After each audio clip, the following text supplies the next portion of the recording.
엘바프 에피소드 핵심 떡밥과 분석 첫 번째, 밀짚모자 적단을 기다리는 의문의 인물. 고대 철거인 MS의 도움으로 에그에 대해서 탈출한 밀짚모자 적단. 이후 밀짚모자 적단은 거병의 적단과 배 안에서 연회를 즐기며 엘바프로 향했고, 이러한 장면과 함께 신세계 엘바프에서는 사카스를 쓴 의문의 인물이 마치 밀짚모자 적단을 기다리는 듯 연출됐었습니다. 이렇게 삿갓을 쓴 의문의 인물이 등장하자 많은 독자는 이 인물이 삿갓을 쓰고 있다는 점에서 과거 표지연재에서 크로커스와 함께 술을 마시던 삿갓을 쓴 인물을 떠올렸는데요. 또한 독자들은 이 인물이 크로커스와 친분이 있고 긴 머리를 하고 있었다는 점에서 이 인물을 로저의 라이벌 금사자 시키 또는 로저 적단 스코퍼 가반으로 추측했었죠. 실제로 엘바프 에피소드가 진행되면서 엘바프 왕자 로키가 묶여있는 엘바프 명계엔 어디인가 봤었던 맹수들이 득실거렸는데, 이 맹수들의 모습을 자세히 보면 금사자 시키가 등장한 극장판 스트롱월드의 맹수들과 비슷한 모습을 하고 있었습니다. 이러한 이유로 의문의 삿갓남의 정체가 시키일 거라 생각하는 독자들이 많아졌지만, 최근 엘바프 에피소드가 더 진행되고 떡밥들이 하나둘씩 더 공개되면서 삿갓남이 가반일 가능성도 높아졌는데요. 그 이유는 코론과 리플리 대사 그리고 사우로의 대사 때문으로 엘바프 에피소드가 진행되면서 코론이라는 거인 꼬마가 등장했는데, 코론은 반인간 반거인의 자식으로 코론의 아빠는 전직 해적인 인간이지만 엘바프 전사한테도 지지 않는 만큼 강하다 말했었죠.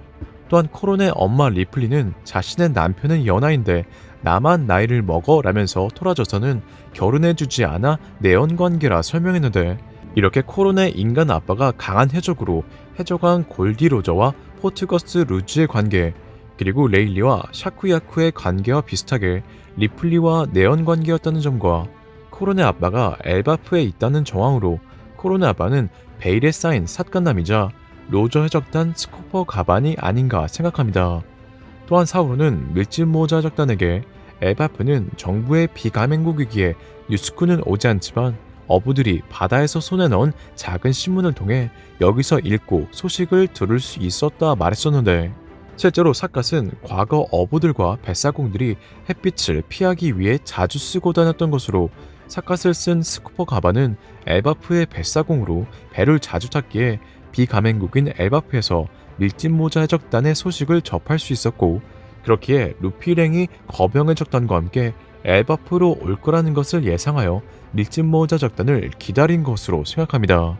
이처럼 삿갓남이 로저 적단 스코퍼 가반이었기에 오더 작가는 베가펑크의 방송이 있었던 날 로저 적단 선원이었던 샹크스와 레일리 그리고 삿갓남 스코퍼 가반 전부 술을 마시고 있었다는 설정을 연출하여 떡밥을 남긴 게 아닌가 생각되네요.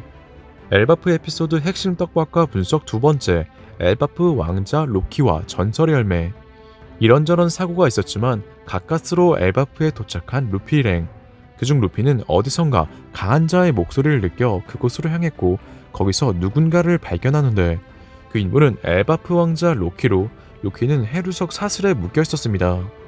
여기서 로키가 해루석 사슬에 묶인 이유는 엘바프 대대로 내려오는 전설의 열매를 가지고 싶어 자신의 아버지 헤럴드 왕을 죽이고 전설의 열매를 먹었기 때문으로, 이렇게 엘바프의 전설의 열매를 먹은 로키는 루피에게 자신이 세상을 끝장낼 태양의 신 로키라고 소개한 후 6년 동안 여기 갇혀 있었다며 풀어달라 부탁하죠.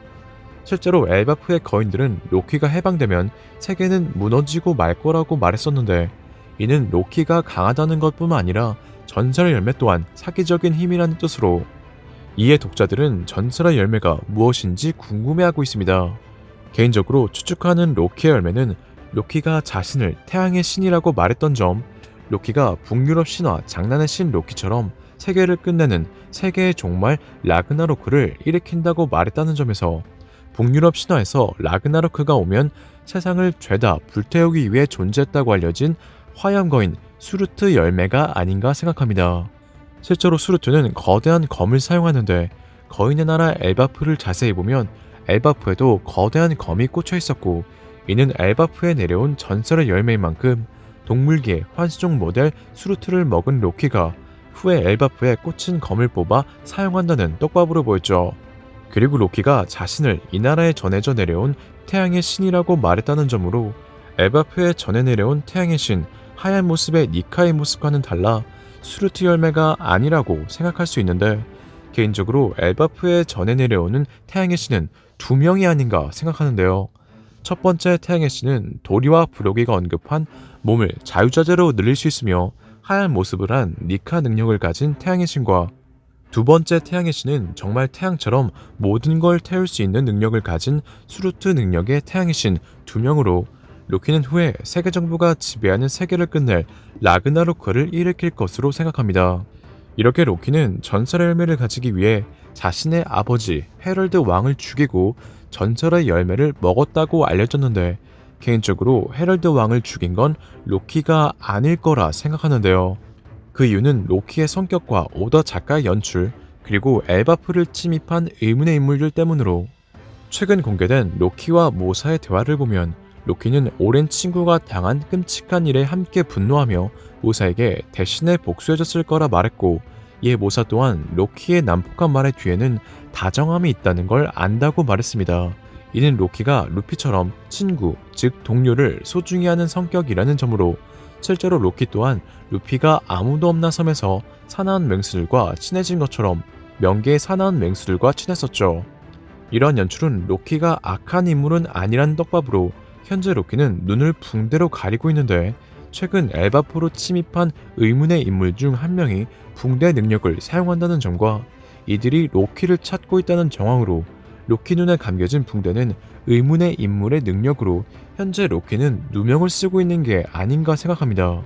또한 제가 그렇게 생각한 가장 큰 이유 중 하나는 현재 로키가 명계에 묶여있는 모습이 마인 오즈를 오마주한 것처럼 보였기 때문으로, 여기서 마인 오즈는 마인으로 불리는 광전사로 500년 전 정복한 나라를 그 섬째로 자신의 영토로 가지고 돌아가 악당들의 나라를 세웠다고 알려진 거인인데, 이렇게 오즈가 악당이라고 소개된 것과 다르게 그의 후손 리틀 오즈 주니어는 D의 이름을 가진 에이스와 친해져 친구인 에이스를 구하기 위해 자신의 목숨까지 걸 정도로 착했었습니다.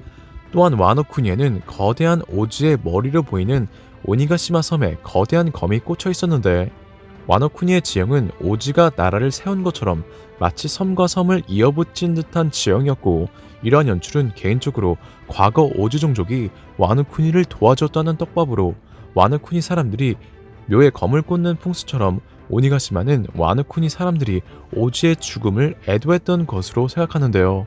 이러한 이유로 오즈 종족은 D와 관련된 인물들을 도와줬던 종족이 아닌가 생각하며, 그렇기에 로키를 마인 오즈와 오마주한 오다 작가의 연출은 로키 또한 후에 루피를 도와줄 역할이 될 거라는 연출과 떡밥이 아닌가 생각되네요. 엘바프 에피소드 핵심 떡밥과 분석 세 번째, 엘바프에 침입한 샹크스. 최근 엘바프에는 샹크스의 얼굴을 한 의문의 인물이 등장했습니다. 이 인물은 샹크스와 똑같은 얼굴을 하고 있기에 샹크스로 생각할 수도 있지만, 이 인물의 옆모습을 자세히 보면 샹크스와 다르게 눈에 상처가 없었으며, 이 인물은 샹크스와 달리 왼쪽 팔이 있는 것처럼 묘사됐죠. 이러한 정황으로 이 인물을 샹크스의 쌍둥이, 샹크스의 클론 정도로 생각할 수 있는데, 개인적으로 지금까지 나온 샹크스의 떡밥들로 이 인물은 샹크스의 쌍둥이가 아닌가 생각합니다. 실제로 오다 작가는 원피스 최종장에 들어가면서 샹크스에 대한 출생의 비밀을 연출했으며, 극장판 원피스 필름 레드에서는 한 살인 샹크스가 38년 전 갓벨리 사건 중 로저 해적단이 얻은 보물에서 발견되어 로저 해적단이 키웠다는 설정과 샹크스의 딸 우타가 피거랜드 가문이라는 설정, 즉 샹크스가 피거랜드 가문이라고 밝혔었죠. 그리고 38년 전 갓벨리 사건이 일부 공개됐을 땐 샹크스의 얼굴을 한 피거랜드 갈링이 등장하여 샹크스가 마치 피거랜드 갈링의 자식인 것처럼 연출됐었습니다. 또한 갈링은 갓벨리에서 인간 사냥을 하며 어린아이들아 잘 봐라 라고 말했는데, 이는 갓벨리에 있던 자신의 자식들에게 했던 말일 가능성이 높으며, 이러한 정황으로 엘바프에 등장한 인물은 갈링의 자식이자 샹크스의 쌍둥이로 생각되죠. 그리고 최근 이들의 아버지 갈링은 세턴을 대신하여 새로운 오르성이 되었는데, 갈링도 오르성이 됐기에 다른 오르성들처럼 환수종 능력을 가질 거라 생각하고 있는데요. 여기서 개인적으로 생각하는 갈링의 능력은 갈링의 머리를 금음달로 연출했다는 점, 토성을 공전하는 달이 펜릴이라는 점으로 세턴을 대신하여 오르성이 된 갈링의 능력은 북유럽 신화의 늑대 펜릴이가 아닌가 생각합니다. 그리고 이렇게 갈링의 능력이 펜릴이라면 신화에서 펜릴이가 쌍둥이 자식이 있던 것처럼 갈링의 쌍둥이 자식들은 펜릴이의 쌍둥이 자식 하티 스콜을 모티브로 한 인물들로, 여기서 스콜은 태양의 신을 쫓는 늑대인데 그렇게 현재 샹크스의 쌍둥이 형제는 태양의 신 로키와 루피를 쫓는 걸로 보이죠. 또한 하티는 달의 신을 쫓는 늑대인데 이는 붉은 머리 샹크스로 보이며, 그렇게 샹크스는 금음달을 의미하는 자신의 아버지 피거랜드 갈링을 비롯하여 해외선 달의 신이라고 추측되는 티츠를 현재 쫓고 있는 게 아닌가 생각되네요. 티츠에 관한 내용은 후에 다뤄보도록 하고 엘바프 핵심 떡밥 분석은 여기까지입니다. 시청해주셔서 감사합니다.